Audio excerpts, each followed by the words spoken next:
Good morning, everybody. So just picking up on the numbers introduction, did you know there are three kinds of people? Those that like numbers and those that don't. Anyways, you can ponder that for a bit. So really three parts to my presentation. Each of the executive have been asked to demonstrate our values in action. So I'll start with that, and then I'll move to the planning, budgeting, and accounting framework that government is adopting, and then move to business services. So first of all, in terms of our values in action, I'd like to cite some work by my colleagues at the Employee Service Centre. Back in mid-January, we implemented some patches to Midas that caused some issues for us. Payroll runs were taking 4 and 5 times longer than they typically take. Retro pay, which often runs in 1 hour, was taking up to 12 hours. So I would like to explain how the team, and especially the folks on the front lines in the trenches, help to demonstrate the values. And I'll reference, each of the values. You can't see this, I'm sure, but this is our commitment to excellence. Under the value of showing respect and integrity, keeping our commitment. The employees of the government of Saskatchewan that we pay expect us to make sure they get a deposit into their bank account. Understanding the needs of those that we serve. They obviously have a need for that paycheck as well. Acting as one team. We work very collaborative in terms of the systems and reporting folks and the folks on the front lines in the payroll administration, ensuring that when retro pay hiccuped or potentially hiccuped, that we were extra diligent in reviewing pay reports to make sure that there was accurate pay.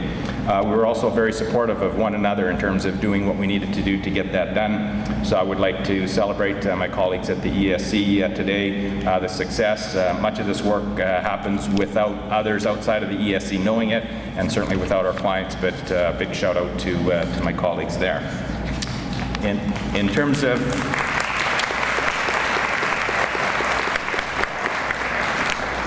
the planning, budgeting, and reporting, or PBR, as some have referred to it, was a lean project undertaken last fall in October. Over 9 days, there was a team assembled of budget-type people, planning people, policy people from across ministries. They spent 9 days together doing value stream mapping, looking at the current state, probably complaining about the current state, looking at the ideal future state, and developed a series of 13 recommendations, all of which were adopted by the Deputy Minister of Finance, Claire Eisman, and Doug Moen, DM to the Premier, and through to Management Services Council. The framework is known as the Planning and Accountability Framework, or PAF for short. There are a number of bodies that are responsible for the ongoing governance and oversight. Management Services Council, which is the group of deputy ministers, and Financial Management Council, which is the group of ADMs, or executive directors of corporate services. The plan has a framework, but there's still a lot of meat to put onto the bone. So the Financial Management Council are working through that process. The group at Finance, known as PAR, or Planning, Accountability, and Reporting. Deanna Bergbush is the executive director there. Her and her team are developing strategic plan templates, rolling them out to FMC, and we have regular discussions about what's working, what's not working, and it's very much a continuous improvement process.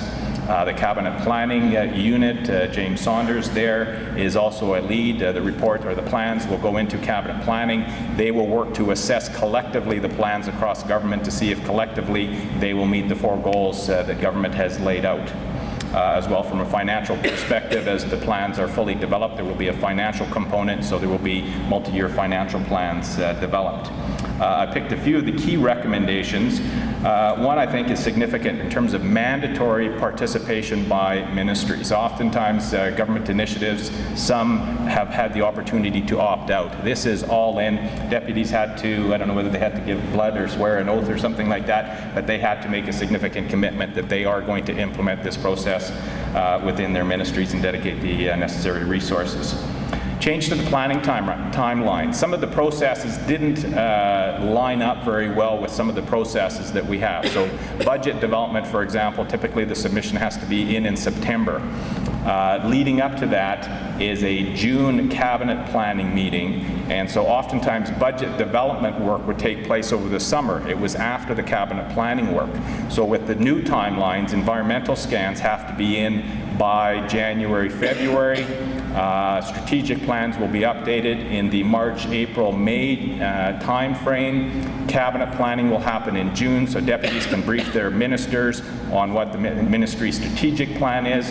Cabinet members can take the ministry proposals, talk to their cabinet colleagues. Maybe there will be some new initiatives that ministries will get some direction to flush out in the budget process. Maybe there will be some initiatives that cabinet will say we're not interested in that, in which case you need not develop those initiatives further, so that saves a lot of time and energy. Common approach to planning, so there are standard templates. The Ministries of Health and Education have already initiated a lot of work in the lean area of Ocean Cannery. That's very consistent with the other models, so they will continue with those timeframes. Tailored calls, I flag this as, to me, one of the more interesting pieces. Historically, the call for estimates, which is the guidance that ministries receive about their budget and what they have, what they have to submit in terms of their budget, whether it's status quo, 0% increase, or a reduction, or a positive. Tailored calls means deputies will get together and talk about what a specific ministry call should be, whether that's a 2% lift or a 1% reduction, whatever that should be. So I'm interested to see how that works. I've only half-jokingly suggested to Claire Eisman, the Deputy of Finance, that they should follow the process that my brother and I used to do when there was one piece of cake left. One of us gets to cut the cake, the other one gets to pick the first piece. So deputies could have their discussion about tailored calls on the eve of a deputy shuffle and keep them all honest that way. Ministry plans cascade to branch and division plans. Talk about this a little bit more, but the intent is that there's a government plan, ministry plans, division, branch plans, and that ultimately everybody in the organization will have a line of sight from their individual work plan through to branch divisional plans. So we need to do a lot more work and put the details of how that will actually work, but that's one of the expectations. Development of a strategic plan is another key piece of this. Historically, we have managed more year to year. All ministries now are developing a 4-year plan starting next year, so 3 years or 4 years starting next year. All ministries have a deadline of June 30th to submit their plan. As the details of the planning and accountability framework are being developed, all ministries are asked to take a best efforts basis in implementing the pieces that they can, in recognition that ministries have had different histories and have different capacities in their planning. Some ministries have formal established planning branches and divisions. Others don't, so it's a matter of trying to get everybody moving in the same direction and supporting each other. Multi-year focus with measures and targets. The objective here is to be very outcomes focused, looking at what we are trying to achieve for our client group. So looking out 4 years, where are we today? What's our target? At the end of 4 years, what are the interim targets that we can gauge progress by?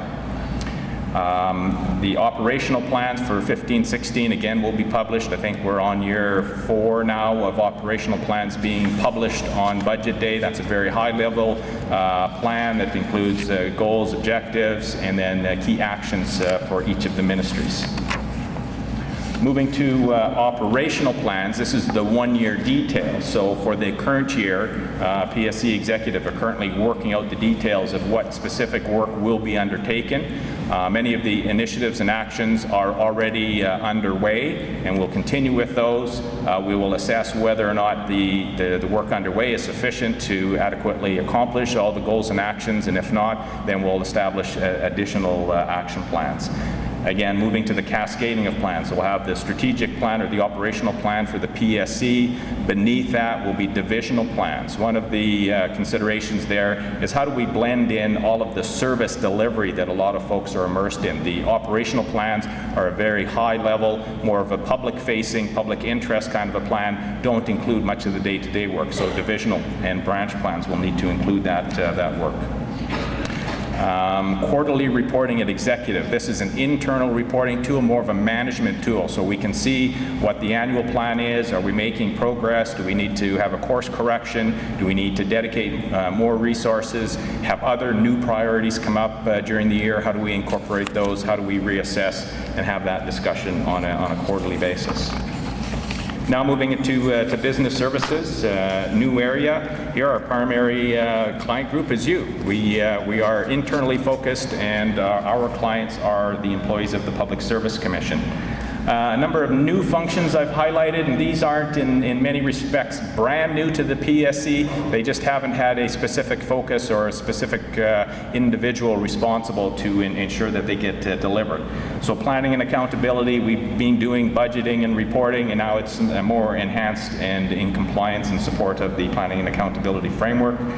HR data, information management, analysis. I've been sort of saying that, for too long now we've been admiring the problem of data integrity. We all know, I think, some of the issues of the information in MIDAS, whether it's supervisor names or many other issues. So we need to start to work towards the development of a work plan and start to tackle that one. IT oversight, this really is helping to manage the business, the IT business within the Public Service Commission. Hopefully everybody's aware we established an Information Technology Management Committee back in March.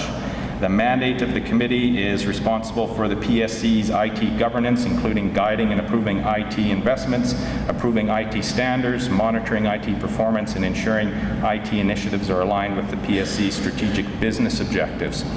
One of the new initiatives by the Information Technology Division of Central Services is to roll out new operating system to all of the desktops, moving from Windows XP to Windows 7. That will have change implications for all of us. So we have a group that are looking at what the potential impacts are to all of us. How do we communicate what's going to change? How do we manage the implementation so there's as minimal business interruption as possible? So that's one of the sort of the practical roles that the ITMC will play for you. Focusing on some of the planning activities, we're working on the development of the branch, but also working at completing some of our work objectives. So completing the strategic plan and submitting that by the end of June. Finalizing the operational work plan that I referenced. Further developing the business services division structure. So we need to look at what are our structures, what's the positions, what are the roles and responsibilities. This is very much starting from scratch, so we really do need to define our roles, what are the functions, the services, the scope and intensity, so that's the breadth and how in-depth we will get. So business or data analysis, for example, that's a big question mark in my mind still in terms of how deep do we need to go, how do we resource that, what are the technology tools, and how do we develop a long-term view and then start to implement that in the short term and build capacity and additional supports. Develop a terms of reference for the data integrity project. So we'll be looking at what we need to do to address that, and I will be making a call out for volunteers. If there's anybody that's interested in that project, I'd be pleased to discuss that with you.